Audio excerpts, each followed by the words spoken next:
What if I told you if you time traveled to ancient Rome, you probably wouldn't survive dinner? No pizza, no burgers, no French fries, and definitely no tomato sauce. Sounds crazy, right? Because when we think of Italy today, we think pasta and pizza.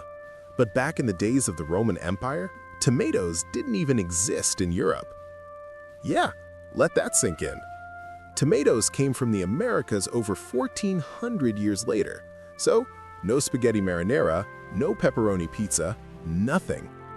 So, what were Romans actually eating? First, bread, and lots of it. Rich or poor, bread was life. In fact, the government of Rome literally gave out free grain to citizens to prevent riots. But here's where it gets interesting. Instead of ketchup, ranch, or BBQ sauce, Romans poured something called garum on everything. And I mean everything. Garum was fermented fish guts left in the sun for weeks. Imagine fish sauce, times 10. They put it on meat, vegetables, even dessert. Still hungry? Let's talk meat. If you were poor, meat was rare, maybe some sausage if you were lucky. But if you were rich, it got wild. We're talking flamingo, peacock, and even stuffed dormice. Yes, tiny roasted rodents stuffed with herbs and nuts were considered a luxury snack at elite Roman parties.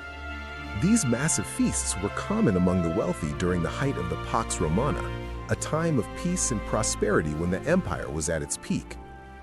Now, compare that to today in America. We have fast food on every corner, Uber Eats, frozen dinners, protein shakes, pumpkin spice, everything. Romans, no refrigeration, no microwaves, no supermarkets. They had open-air markets and street vendors selling hot food, kind of like ancient food trucks. In fact, archaeologists in Pompeii discovered ancient street food counters that look surprisingly modern. But here's the biggest difference: sugar. Romans didn't have processed sugar like we do. Desserts were sweetened with honey. That's it. No candy bars, no soda, no chocolate cake. Which might explain something.